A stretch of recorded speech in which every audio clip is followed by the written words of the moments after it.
Hi guys, बहुत late video डाल रहा हूँ बट आपके लिए बहुत सारे मोस्ट इंपोर्टेंट टॉपिक्स जिनको आपको पढ़ना है। बस इससे ज़्यादा आपको कुछ नहीं पढ़ना है, ठीक है। सो पहले हम स्टार्ट करते हैं बुक नंबर 3 जो कि हमारा पार्ट 3 है, जिसको हम एनालिसिस बोलते हैं, ठीक है।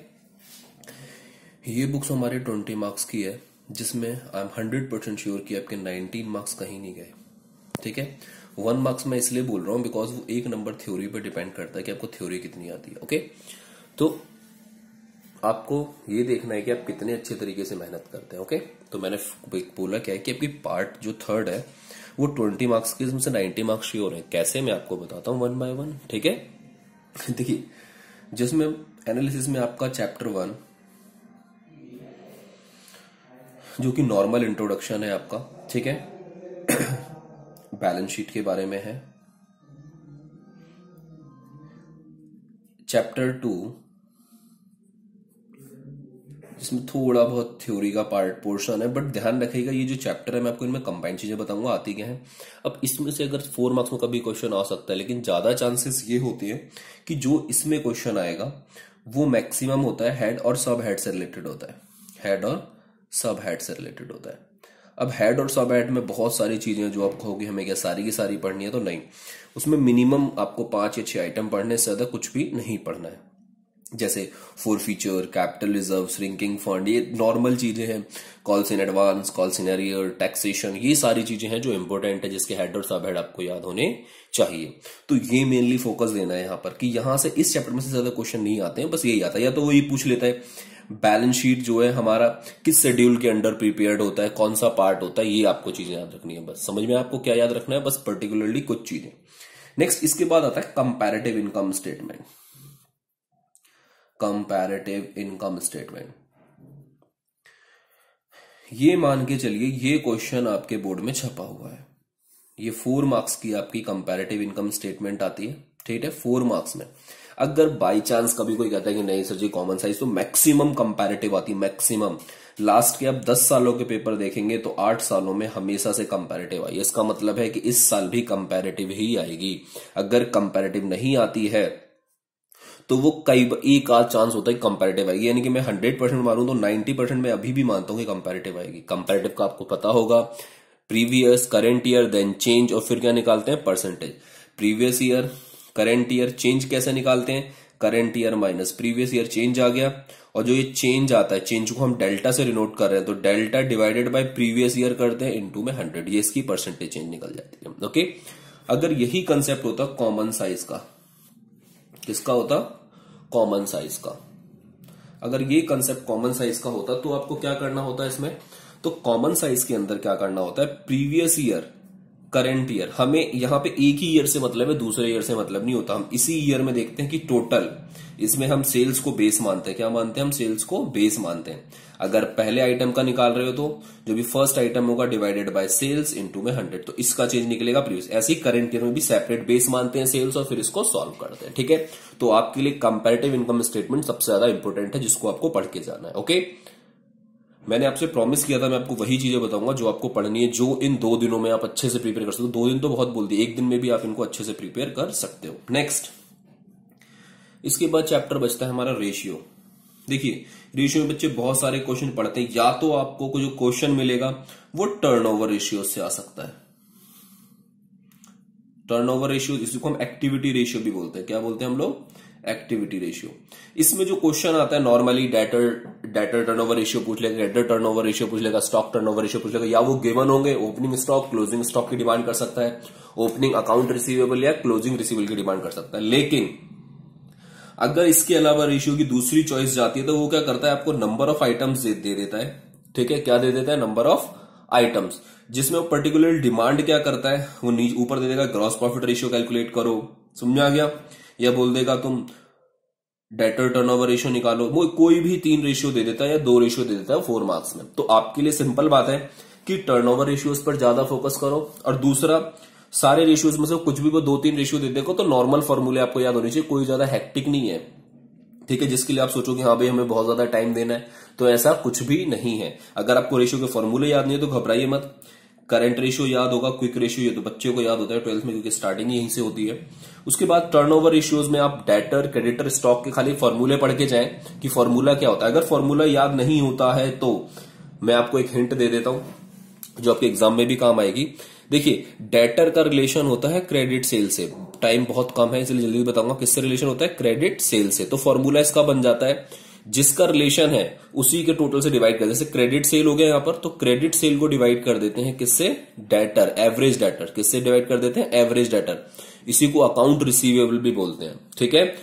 ये एक फॉर्मूला होता है। ऐसे स्टॉक का रिलेशन होता है किसके साथ, सीओजीएस के साथ। तो फॉर्मूला क्या बन गया फिर, सीओजीएस को किससे डिवाइड कर दोगे, एवरेज स्टॉक से। किससे डिवाइड कर दोगे, ये एवरेज स्टॉक से। ओके, तो आपके लिए ये चीजें बहुत इंपॉर्टेंट है जानना।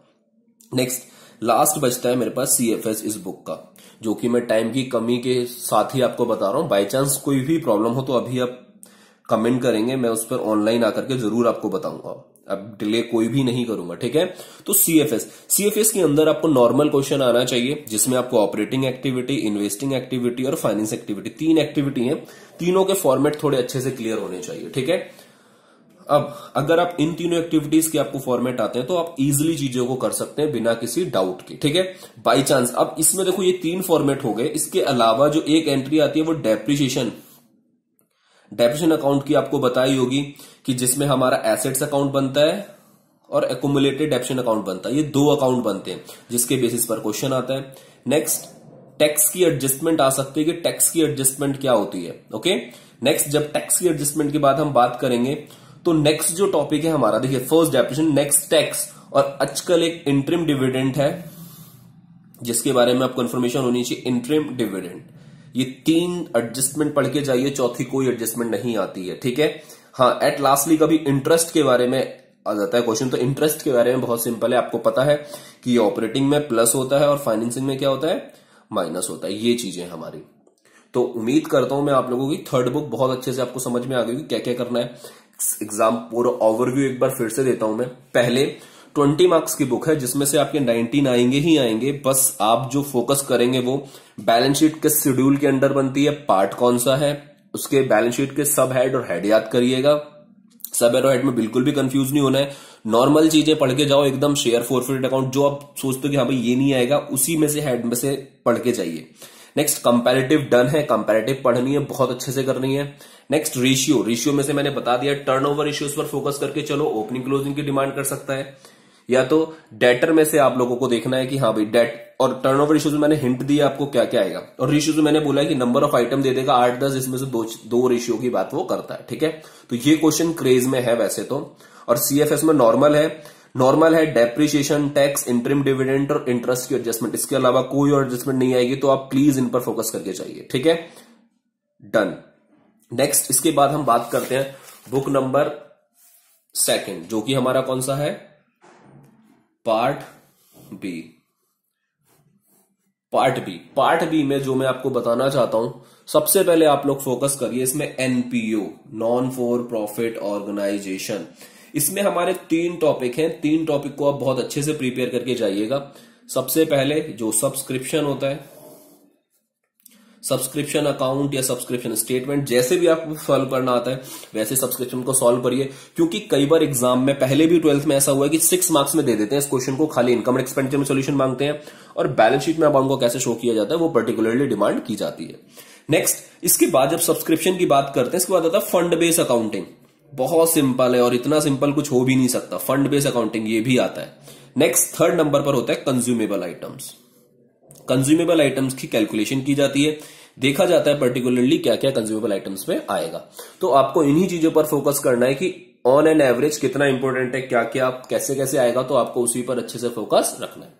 नेक्स्ट पॉइंट, एनपीओ के अंदर आपने 3 अगर बना ली है तो ये ध्यान रखना 4 मार्क्स में क्वेश्चन आने के पूरे चांस है, अगर 6 में नहीं आता है। अब जब ये 6 मार्क्स में आएगा कंप्लीट क्वेश्चन, तो आपके लिए कोई ज्यादा एडजस्टमेंट वाली बात नहीं होगी। ध्यान रखना कि आपको पर्टिकुलरली फोकस क्या करना है, कोई भी चीज जो ओपनिंग बैलेंस शीट से लिंक करती है वो ओपनिंग बैलेंस शीट में लिखनी है, क्लोजिंग से लिंक करती है क्लोजिंग बैलेंस शीट में शिफ्ट करनी है। ओके, तो ये चीजें बहुत अच्छे से फोकस करनी है। जिसमें आपको receipt and payment account given होगा, वो डिमांड किसकी करेगा, इनकम एंड एक्सपेंडिचर की। और एक खास बात आप सब ध्यान रखेंगे कि डिमांड किसकी की है, वो ओनली कई बार इनकम एंड एक्सपेंडिचर की ही डिमांड करता है। ओके, तो आप उसी पर पर्टिकुलरली फोकस करेंगे। नेक्स्ट, अगर बैलेंस शीट की डिमांड की गई तो बैलेंस शीट दो बनती है हमारे पास, एक ओपनिंग बैलेंस शीट होती है और दूसरी कौन सी होती है, क्लोजिंग बैलेंस शीट होती है। अगर जब ओपनिंग बैलेंस शीट की आप जब बात करते हो तो ओपनिंग बैलेंस शीट खाली कैपिटल फंड के लिए ही बनाई जाती है। किसके लिए बनाई जाती है, खाली कैपिटल फंड के लिए। और जो क्लोजिंग बैलेंस शीट होती है वो आपको पता है टैली करनी चाहिए, तभी क्वेश्चन हमारा राइट होता है। ठीक है भाई, तो इसमें 6 मार्क्स में मैंने आपको बता दिया है। तो सब्सक्रिप्शन आप बहुत अच्छे से पढ़ो, fund based accounting consumer 3 head पढ़ के जाओ, क्वेश्चन 100% आएगा। कोई भी वो नहीं है कि आप ये सोचोगे नहीं आएगा। जो चीजें इतनी लेट बता रहा हूं उसका रीजन ही ये कि आप पर्टिकुलरली चीजों को पर फोकस कर पाए और क्या आएगा मैं उसी का डिस्कशन कर रहा हूं बस। ठीक है, एनपीओ में से इतना पढ़ना है, इससे ज्यादा कुछ भी नहीं पढ़ना है। नेक्स्ट हमारे पास जो चैप्टर आता है वो है शेयर्स। कौन सा चैप्टर है, शेयर्स। अब देखिए शेयर्स के लिए सबसे पहला क्वेश्चन 8 मार्क्स प्रोराटा डन है। कौन सा वाला क्वेश्चन है, प्रोराटा। तो आपको प्रोराटा पे मैक्सिमम फोकस करना है कि प्रोराटा होता क्या है, उसमें पर्टिकुलरली फोकस कैसे करते हैं, इन सब चीजों को आपको देखना है। ओके, अगर नेक्स्ट पॉइंट, प्रोराटा के अलावा अगर कभी कुछ भी और आपको 8 मार्क्स में मिलता है तो क्या मिलता है, उसमें देखो 4 फीचर की एंट्रीज होती हैं, 4 फीचर और री इश्यूज, ये बहुत इंपॉर्टेंट पॉइंट है। ठीक है, 4 फीचर और री इशू। इसमें जो इंपॉर्टेंट पॉइंट है वो कौन सी एंट्रीज आती है, ज्यादातर इसमें यही होता है किसी पर्सन के 500 शेयर्स को फोरफिट करा बट री इशू 400 को कर रहा है। तो आपको ये वाले केसेस क्लियर होने चाहिए, प्रोराटा या तो ये दोनों में से एक चीज आपको पढ़ के जानी है, वो भी बहुत अच्छे से। ज्यादा टाइम वेस्ट नहीं करना बिकॉज लिमिटेड टाइम है आपके पास। ठीक है, नेक्स्ट इसके बाद जो आपके पास चैप्टर है वो है डिबेंचर। ठीक है, डिबेंचर में अभी मैं इनमें एक चीज और कॉमन बताऊंगा जो आपको करनी है बहुत अच्छे से। ठीक है, डिबेंचर, डिबेंचर में आपको क्या करना है इस बार, इशू से रिलेटेड 6 एंट्री है। Issue of debenture with terms of redemption, with terms of redemption, issue of debenture with terms of redemption, आपको ये एंट्रीज बहुत अच्छे से करनी है। ध्यान रखना है 6 एंट्रीज का कॉम्बिनेशन है, इसमें से 2 तो कंफर्म है, चाहे 3 मार्क्स में आए चाहे 4 मार्क्स में आए, मैक्सिमम कहते हैं 3 या 4 मार्क्स में आ सकती है। तो ये एंट्रीज 2 आएंगी ही आएंगी, आपको इस पर फोकस करके जाना है। नेक्स्ट पॉइंट, इसके बाद जो राइट ऑफ करते हैं लॉसेस को, क्या करते हैं, रिटर्न ऑफ करते हैं किसको, लॉसेस को, उसका अकाउंट पढ़ के जाना है कि राइट ऑफ कैसे करते हैं लॉसेस को, वो पॉइंट पढ़ना है आपको। ठीक है, तो 2 चीजें इसमें पढ़नी, इशू की एंट्रीज और राइट ऑफ, इससे ज्यादा कुछ नहीं पढ़ना। कोलेटरल सिक्योरिटीज है, एक बार ओवरव्यू कर लेंगे, अदरवाइज कोलेटरल सिक्योरिटीज तो मजाक है, उसमें कोई टेंशन वाली बात नहीं होगी। नेक्स्ट पॉइंट, अब डिबेंचर में ये तो हमारे थे इशू से रिलेटेड, किससे रिलेटेड थे, इशू से। अब जब हम बात करते हैं रिडम्पशन से रिलेटेड, किससे बात करते हैं अब हम, रिडम्पशन से रिलेटेड। देखिए जब रिडम्पशन से रिलेटेड आप बात करेंगे तो रिडम्पशन में आपको एंट्रीज का कॉम्बिनेशन करना है। जो एंट्रीज है उसमें क्योंकि बिकॉज अब की बार बहुत अच्छा आपके लिए कराई, खाली लमसम मेथड है। जब लमसम भी मेथड है आपके पास, ठीक है, जब लमसम मेथड की बात कर रहे हैं तो आपको लमसम मेथड में एक चीज ध्यान रखनी है कि इसमें 1 टाइम पेमेंट की जाती है। क्या की जाती है, 1 टाइम पेमेंट। अब 1 टाइम पेमेंट के लिए सबसे पहले इशू की एंट्रीज है तो बहुत अच्छी बात है, सबसे पहले इशू की एंट्री करते हैं, सीरियल की ही बात करते हैं, सीक्वेंस क्या होता है हमारा। ठीक है, तो सबसे पहले इशू की एंट्री होती है, फिर डीआरआर क्रिएशन जो कि कितना होता है 25% ऑफ फेस वैल्यू। कितना होता है 25% ऑफ फेस वैल्यू। जब 25% ऑफ फेस वैल्यू होता है इसका मतलब क्या होता है, जो एंट्री होती है profit and loss statement to DRR, that is 25% of DRR. Okay, next 25% of face value, sorry. Next में हमें क्या करना होता है, डीआरआई परचेज करनी होती है। एक चीज ध्यान रखेंगे, बच्चे कंफ्यूज होते हैं डेट कौन सी डालें। ध्यान रखना, जिस ईयर में परचेज कर रहे हो उसकी एंडिंग डेट डाल सकते हो या तो नेक्स्ट वाले की बिगिनिंग डेट डाल सकते हो, जिसमें आपको ये चीजें करनी होती है दोनों। ठीक है, या तो इसको एंडिंग कर लो, 1 अप्रैल 31 मार्च इसको दे दो, 1 अप्रैल इसको दे दो, कोई इशू नहीं होता उसमें। डीआरआई 15% होता है फेस वैल्यू का। कितना होता है, 15% होता है किसका, फेस वैल्यू का। अगर डीआरआई 15% ऑफ फेस वैल्यू है तो इसका मतलब इसकी एंट्री जो होगी वो क्या होगी, DRI account debit to bank. DRI मतलब क्या होता है, debenture redemption investment, that is debenture redemption investment. Okay, ये फुल फॉर्म है आपकी, डिबेंचर रिडम्पशन इन्वेस्टमेंट। अब इसके बाद क्या होता है, डीआरआई को सेल किया जाता है, बिकॉज जब हम रिडम्पशन ड्यू करने से पहले हमें क्या करना होता है, जो हमारे पास डीआरआई है उसको हमें क्या करना होता है, सेल करना होता है। अब जब डीआरआई को आप सेल करेंगे, नॉर्मल एंट्री जो डीआरआई सेल की होती है वो होती है बैंक से पैसा आ जाएगा, तो हम क्या लिखेंगे, bank account debit to DRI. ठीक है, जो हमने डीआरआई सेल कर दी है। अब डीआरआई सेल करने के बाद हमें क्या करना होता है, रिडम्पशन करनी होती है। क्या करनी होती है भाई, रिडम्पशन। अब रिडम्पशन के लिए क्या होता है, जब हम रिडम्पशन ड्यू करते हैं, ठीक है, रिडम्पशन ड्यू करने के दो केस हैं, या तो हम रिडम्पशन पार पर करते हैं प्रीमियम पर करते हैं, तीसरा केस है ही नहीं, या तो पार पर करोगे या तो प्रीमियम पर करोगे, ठीक है। जब पार पर करोगे तो नॉर्मल एंट्री होती है percentage debenture to debenture holder, to debenture holder, okay, ये एंट्री होती है। अब प्रीमियम पे करेंगे तो percentage debenture, premium on redemption to debenture holder, to debenture holder. Example के तौर पर जैसे 10 लाख का अमाउंट था तो 10 लाख लिख दिया, यहां पर भी 10 लाख, यहां पर भी लिख दिया, ओके। यहां पर भी कितना हो जाएगा 10 लाख, प्रीमियम रिडम्पशन 20% है तो 10 लाख का 20% कितना होगा 2 लाख, टोटल कितना हो गया 12 लाख, ओके। तो ये ऐसे अमाउंट करके लिखते हैं। अब पेमेंट करेंगे तो नेक्स्ट एंट्री हो जाएगी डिबेंचर होल्डर टू बैंक, दोनों ही केस में सेम एंट्री होगी, डिबेंचर होल्डर टू बैंक, इसको ऐसे कर देंगे, ओके। नेक्स्ट में क्या होता है, सबसे लास्ट जो डीआरआर ट्रांसफर किया जाता है वो किया जाता है जर्नल रिजर्व में। तो डीआरआर कहां ट्रांसफर करना है, जर्नल रिजर्व में। हमने देखते हैं डीआरआर जो भी था उतना ट्रांसफर कर देते हैं जर्नल रिजर्व में। अब इसमें जो पॉइंट है वो थोड़ा सा को ध्यान करना पड़ेगा, अगर रिडेम्पशन पूरी नहीं करता है तो डीआरआर पूरा ट्रांसफर नहीं होता, जितनी की रिडेम्पशन होती है उतना ही डीआरआर ट्रांसफर किया जाता है, तो ये चीज यहां पर याद रखनी है। नेक्स्ट, इसमें मैंने आपको पूरा ओवरव्यू दे दिया। अब जो मैं आपको बताने वाला था, मैंने कहा था मैं कॉमन चीज बताऊंगा, ये चीज आप ध्यान से देखिएगा जो मोस्ट इंपॉर्टेंट है, जो कि आपको 3 और 4 मार्क्स दिलवा सकती है एंट्रीज। इसमें कंसिडरेशन का क्वेश्चन बहुत आता है, कंसिडरेशन, चाहे वो शेयर्स में भी हो सकता है और डिवेंचर में भी हो सकता है। जैसे बोलता है किसी वेंडर से हम लोगों ने कोई मशीनरी खरीदी, ठीक है, जब हम वेंडर से खरीदते हैं तो ध्यान रखना जब वो शेयर्स की बात करता है, किसकी बात कर रहा है वो, शेयर्स की। डिवेंचर और शेयर्स का कंसिडरेशन मैं आपको अभी समझा दे रहा हूं, ठीक है। जैसे मान के लो एसेट्स लिए उसने, कुछ लायबिलिटीज ली, फर्स्ट ऑफ ऑल हमें देखना होता है कि डिफरेंस और कुछ कंसिडरेशन अमाउंट देगा वेंडर के लिए, ठीक है, ओके। तो जो ऊपर डिफरेंस आता है इसको हम गुडविल से फिल करते हैं, किससे फिल करते हैं हम इसको, गुडविल से। नेक्स्ट, अगर हम सेम क्वेश्चन की बात करें एसेट्स, फिर यहां लिखते हैं टू लायबिलिटीज टू वेंडर, और जो डिफरेंस है, जो बैलेंस निकल रहा है वो यहां पर निकला, उसको किससे फिल करते हैं, कैपिटल रिजर्व से। किससे फिल करते हैं, कैपिटल रिजर्व से। एक चीज और बता देता हूं, इसमें जो आपको पढ़ के जाना है, सिक्योरिटी प्रीमियम के यूटिलाइजेशन की थ्योरी पढ़ के जानी है। सॉरी मैं अगर भूल जाऊं, अभी याद दिला दिया मैंने, सिक्योरिटी प्रीमियम के यूटिलाइजेशन की थ्योरी पढ़ के जानी है। सेक्शन 78 है आई थिंक, सिक्योरिटी प्रीमियम के यूटिलाइजेशन आपको पढ़ना है, सिक्योरिटी प्रीमियम यूटिलाइजेशन, ओके। अगर ये आप पढ़ के गए हैं, अगर ये थ्योरी आती है तो 3 या 4 मार्क्स में ये भी आ जाएगी आपके, ओके। चलिए, अब इसमें से क्या करना है, assets, goodwill, liability to vendor. Goodwill यहां का बैलेंसिंग फिगर है और ये कैपिटल रिजर्व जब इस साइड बचेगा तो यहां का बैलेंसिंग फिगर है, ओके। बाकी नॉर्मल क्वेश्चन होता है। अब इसके बाद वेंडर को जब हम शेयर्स इशू करेंगे, वेंडर को क्या इशू करेंगे, शेयर्स। तो शेयर्स की 2 ही कंडीशन है, ध्यान रखना, वेंडर को या तो पार पर करेंगे या तो प्रीमियम पर करेंगे, 2 ही कंडीशन है। तो पार और प्रीमियम आएंगे, इससे तीसरा केस नहीं आता, ठीक है। पार में होगा तो वेंडर टू शेयर्स कर देंगे, नॉर्मल है। अगर प्रीमियम पर होगा तो क्या करेंगे, वेंडर टू शेयर्स और टू सिक्योरिटी प्रीमियम, ये कर देंगे, ठीक है।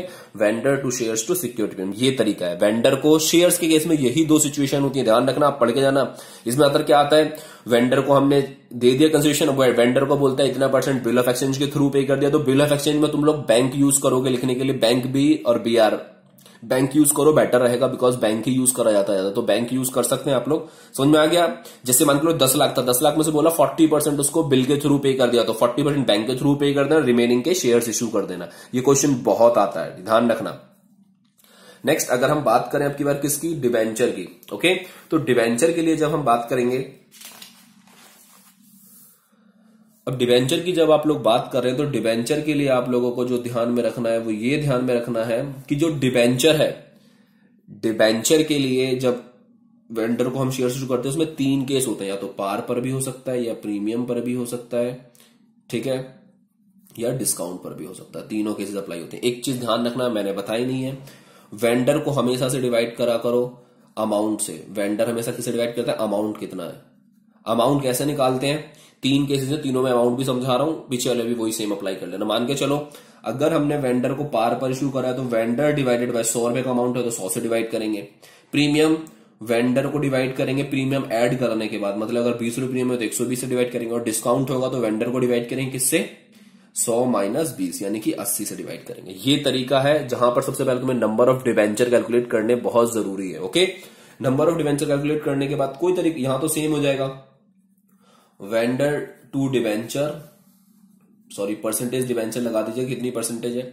नेक्स्ट वाले में प्रीमियम है तो क्या हो जाएगा, वेंडर टू परसेंटेज डिवेंचर और टू प्रीमियम। यहां पर आपको कंफ्यूजन कहीं नहीं होगी, ध्यान रखना प्रीमियम फेस वैल्यू पर कैलकुलेट करते हैं, नंबर ऑफ डिवेंचर इनटू में 100 रुपए, नंबर ऑफ डिवेंचर इनटू में 20 रुपए और ऊपर में टोटल अमाउंट लिख देना। यहां पे क्या करोगे, vendor discount to percentage debenture, तो यहां पर नंबर ऑफ डिवेंचर आएंगे, नंबर ऑफ डिवेंचर इनटू में फेस वैल्यू 100 रुपए, नंबर ऑफ डिवेंचर इनटू में डिस्काउंट 20 रुपए और ऊपर वेंडर का अमाउंट बैलेंसिंग फिगर आपको मिल जाएगा। तो आपको यही करना है, ये इनमें से बस इतना ही इस चैप्टरों में से इंपॉर्टेंट है। तो हमारी 2 बुकें हो चुकी हैं बहुत अच्छे से। अब बचती है फर्स्ट बुक, जिसके बारे में अब मैं आपको इंट्रो देता हूं। फर्स्ट बुक के लिए पार्ट ए का है, ठीक है। पार्ट ए में से जो आपको फर्स्ट चैप्टर फंडामेंटल में पढ़ के जाना है, देखिए लास्ट टाइम भी इसमें से प्रॉफिट एंड लॉस एप्रोप्रिएशन और कैपिटल का क्वेश्चन आया था जो कि 8 मार्क्स का था। बच्चा सा क्वेश्चन है 8 मार्क्स, सॉरी वो कंपार्टमेंट में आया था बट फिर भी 8 मार्क्स में आया था।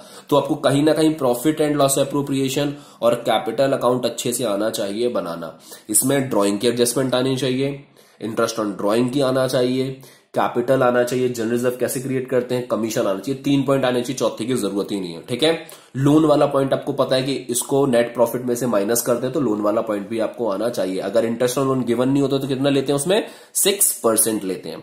तो आपको आराम से देखना पड़ेगा कि 6% लेते हैं, ठीक है।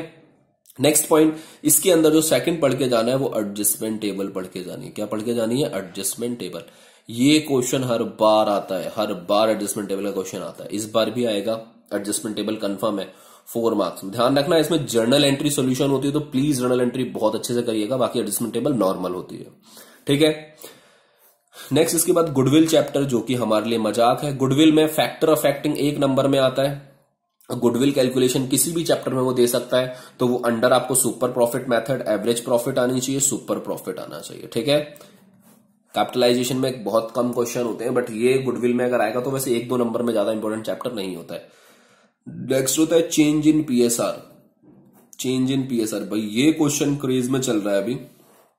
इस चैप्टर में से जो क्वेश्चन आते हैं वो आ जाते हैं कई बार 6 नंबर में, क्योंकि आजकल इसने एडमिशन रिटायरमेंट की वाट लगा रखी है। चेंज इन पीएसआर दे देते हैं, क्योंकि बच्चे सोचते हैं चेंज इन पीएसआर बहुत सिंपल है, यहां पर बहुत अच्छे से करना होता है। बिकॉज कई बार एडजस्टेड एंट्री बोल देता है, कई बार बोलता है कि वो एज इट इज रिजर्व उसको बैलेंस शीट में मेंटेन कर रहा है। तो इसका कहने का मतलब क्या होता है, वो कहता है खाली तुम एडजस्टेड एंट्री पास करो कैपिटल अकाउंट का यूज करके। अगर वो किसी को डिस्ट्रीब्यूट नहीं करना चाहता तो उस अमाउंट को यूज करके खाली एडजस्टेड एंट्री फाइंड करो और तुम्हें कुछ भी फाइंड नहीं करना है। ये मेथड था चेंज इन पीएसआर का। नेक्स्ट क्वेश्चन आता है एडमिशन। देखो भाई, एडमिशन के लिए तुम लोगों को थोड़ी सी मेहनत करने की जरूरत है। एडमिशन चैप्टर में तुम लोगों को सबसे पहले रिवोल्यूशन अकाउंट बहुत अच्छे से आना चाहिए, नेक्स्ट पार्टनर्स कैपिटल अकाउंट अच्छे से आना चाहिए, और लास्ट क्या बचता है हमारा, बैलेंस शीट। अगर ये तुम्हें 3 चीजें आती हैं तो बहुत अच्छे से हो जाएगा तुम्हारा क्वेश्चन। लेकिन एडमिशन के लिए तुम्हें एंट्रीज भी आना कंपलसरी है, कि एंट्रीज क्या क्या होती है। एंट्रीज के लिए मैं तुम्हें हिंट देता हूं। सबसे पहले जो एंट्री करते हैं वो जब नया पार्टनर गुडविल और लेकर आता है तो उसकी एंट्री करते हैं, तो उसकी एंट्री होती है bank account debit to new partner capital to premium for goodwill. जो प्रीमियम फॉर गुडविल लेकर आया उस प्रीमियम फॉर गुडविल को क्या करते हैं, डिस्ट्रीब्यूट कर देते हैं बिटवीन ओल्ड पार्टनर्स, ठीक है। ये एंट्री हो गई। अब इसके बाद रिवैल्यूएशन की एंट्रीज को स्टार्ट करते हैं। रिवैल्यूएशन की एंट्रीज को स्टार्ट करते हैं मतलब देखते हैं कौन सा एसेट्स इंक्रीज हुआ है, कौन सा एसेट्स डिक्रीज हुआ है, उसको हम स्टार्ट करते हैं, ठीक है भाई। अगर हम लोगों को पता है कि एसेट्स, तो रिवैल्यूएशन में क्या होता है, अगर कोई भी एसेट्स इंक्रीज हो रहा है तो उस एसेट्स को डेबिट करते हैं, कोई लायबिलिटी डिक्रीज हो रही है तो उसको डेबिट करते हैं, टू रिवैल्यूएशन। ये हमारा तरीका होता है। तो ये एंट्रीज करनी अलग अलग कर सकते हो, कंबाइन आती है कंबाइन कर सकते हो, कोई इशू नहीं है। नेक्स्ट वाले में क्या होता है, तुम लोगों को जो क्वेश्चन करना है वो, अगर मान के चलो रिवैल्यूएशन में अगर कोई एसेट्स डिक्रीज हो रहा है या कोई लायबिलिटी इंक्रीज हो रही है तो ये यहां पर आएगा। मैं इसमें कंसेप्ट लिख देता हूं साइड में आपका, ये किस लिए एंट्री है। ये वाली एंट्री कब है, जब एसेट्स इंक्रीज होगा और लायबिलिटी क्या होगी, डिक्रीज होगी। ये वाला कब है, जब एसेट्स क्या होंगे, डिक्रीज होंगे और लायबिलिटी क्या होगी, इंक्रीज होगी। बिकॉज ये हमारे लिए लॉस होता है और ये हमारे लिए प्रॉफिट होता है। ये चीज आप ध्यान रखिएगा, लॉस और प्रॉफिट, बिकॉज ये नॉमिनल नेचर पर वर्क करते हैं तो सबसे आपको ध्यान देना पड़ेगा। नेक्स्ट पॉइंट, एडमिशन में इतना ही था। अब उसके बाद जो भी बैलेंस शीट पर रिजर्व दे रखे हैं उनको डिस्ट्रीब्यूट कर देंगे। मैं ये जर्नल एंट्रीज बात कर रहा हूं, जो भी रिजर्व दे रखे हैं उनको हम क्या कर देंगे, डिस्ट्रीब्यूट कर देंगे। इससे ज्यादा हम किसी और चीज पर फोकस नहीं करेंगे, इससे ज्यादा हम किसी और चीज पर फोकस नहीं करेंगे, ठीक है। इसीलिए पर्टिकुलरली हमें क्या करना होगा, रिजर्व को नॉर्मली ओल्ड रेशियो में डिस्ट्रीब्यूट कर देंगे। किसमें डिस्ट्रीब्यूट कर देंगे हम, ओल्ड रेशियो में डिस्ट्रीब्यूट कर देंगे। तो ये तो हमारा हो गया कंप्लीट कि हाँ भाई हमें इसमें करना क्या है। उसके बाद जो नॉर्मल आपका रिवोल्यूशन प्रॉफिट आता है वो डिस्ट्रीब्यूट करना होता है, फिर नॉर्मल तरीके से बैलेंस शीट बनाई जाती है। ये एडमिशन कंप्लीट। नेक्स्ट, रिटायरमेंट के अंदर देखो ज्यादा फोकस अगर अपने एडमिशन फोकस करा तो कोई दिक्कत नहीं, रिटायरमेंट में फोकस कम करो, लेकिन रिटायरमेंट एक नॉर्मल क्वेश्चन कर लेना कि हाँ भाई होता क्या है, क्योंकि रिटायरमेंट में जो गुडविल है उसका केस सेपरेट आ सकता है 4 मार्क्स में, ठीक है। तो उस केस को आप सेपरेटली प्रिपेयर करके जाइए, सेपरेटली आपको करना क्या है। डन। नेक्स्ट चैप्टर होता है हमारा डेथ। डेथ चैप्टर के लिए आपको सबसे पहले तो एग्जीक्यूटर अकाउंट बहुत अच्छे से आना चाहिए कि एग्जीक्यूटर अकाउंट बनाते हैं कैसे। एग्जीक्यूटर लोन अकाउंट भी आता है, इसमें हर किसी की सेपरेट वर्किंग नोट बनाया जाता है। तो उसको जब भी हम बनाते हैं ध्यान रखना कि इसको बनाने के लिए सबसे पहले तो बाय साइड बैलेंस बीडी लिखो, जो भी पार्टनर मरा है पर्टिकुलरली इसी की रिक्वायरमेंट होती है, सॉरी जिसकी डेथ हुई है पर्टिकुलरली उसी पार्टनर के लिए यूज किया जाता है। फिर नेक्स्ट नंबर पर निकाला जाता है इंटरेस्ट ऑन कैपिटल। तो इसके लिए वर्किंग नोट बनाइए 1 और 1 में इसको एक्सप्लेन करके बताइए कि इंटरेस्ट ऑन कैपिटल कैसे कैलकुलेट करा है। कैपिटल इनटू में रेट अपॉन 100 इनटू में नंबर ऑफ डेज अलाइव, वो कितने दिन जिंदा रहा, नंबर ऑफ डेज अलाइव। अगर डेज में कैलकुलेशन है तब ज्यादा कंफ्यूजन लेने की जरूरत नहीं है। अगर डेज में नंबर ऑफ डेज अलाइव 365, अगर मंथ्स में है तो क्या लेंगे नीचे 12 और वीक्स में है तो 52। ये तरीका होता है, ठीक है। ये हो गया। उसके बाद कोई भी नेक्स्ट गुडविल, मान के चलो 3 पार्टनर है ए बी और सी, अगर बी की डेथ हो गई तो ए और सी गुडविल का शेयर देंगे, तो एज कैपिटल फिर बाय सीज कैपिटल, ये दोनों के दोनों किसको देंगे, सी को, सॉरी बी को प्रोवाइड करेंगे। तो ये ऐसे आएगा, ये इंपॉर्टेंट है गुडविल के लिए। इसको ही वर्किंग नोट नंबर 2 में यहां बता दीजिएगा गुडविल कैसे कैलकुलेट करा है, ठीक है। नॉर्मली गुडविल का करना क्या, आपको गुडविल कैलकुलेट करनी है और ये दोनों बांट के दिखा देने, ए और सी कितना कितना कॉन्ट्रीब्यूट करने से कुछ भी नहीं करना है, ओके। इसके बाद यहां पर आता है next profit and loss suspense. ये बहुत इंपॉर्टेंट है, 1 नंबर भी आता है। इसको बोलते हैं शेयर ऑफ प्रॉफिट। क्या बोलते हैं इसको, शेयर ऑफ प्रॉफिट। ये याद रखना है। इसको कैलकुलेट करने के लिए तरीका वही है कि बेस क्या बोला है उसने, बेस जो बेस बोलेगा वो, उसके बाद शेयर कितना है जिस पार्टनर की डेथ हुई है, उसके बाद कितने डेज, वही नंबर ऑफ डेज, डेज वाले में 365, मंथ्स और वीक्स वही लेना है 365 अपॉन में 12 अपॉन में 52। ये तरीका है हमारा इसको सॉल्व करने का, ठीक है। तो ये हो गया डेथ। अगला नेक्स्ट हमारे पास है डिसोल्यूशन। डिसोल्यूशन में आप लोगों को खाली जर्नल एंट्रीज बहुत अच्छे से प्रिपेयर करनी है। लास्ट टाइम जर्नल एंट्रीज आई थी 6 मार्क्स में, ठीक है भाई। और डिसोल्यूशन में कई बार रियलाइजेशन अकाउंट की ही रिक्वायरमेंट होती है। किसकी रिक्वायरमेंट होती है, खाली रियलाइजेशन अकाउंट की। तो फालतू नहीं, क्वेश्चन में फर्स्ट ऑफ ऑल फोकस करना है रिक्वायरमेंट किस चीज की है। रियलाइजेशन भी हो सकता है, फिर कैपिटल भी हो सकता है और फिर हमारा कैश या बैंक भी हो सकता है। अगर इस तरीके क्वेश्चन आता है तो ये ज्यादातर उम्मीद की जाती है 8 मार्क्स में आएगा, लेकिन 6 में भी आता है तो इनफ है, क्योंकि ये चैप्टर बहुत सिंपल है, इतना तुम सोचते हो उससे ज्यादा। जनरल एंट्रीज इसकी बहुत सिंपल है, जनरल एंट्रीज आप प्रिपेयर करके जाइएगा।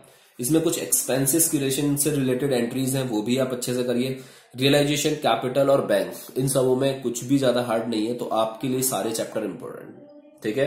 तो आपको पर्टिकुलरली यही चीजें पढ़नी है, ज्यादा कुछ भी नहीं पढ़ना है, okay. Bye bye guys, all the best for your exam and I wish you will got a very good marks, okay. So bye bye dear.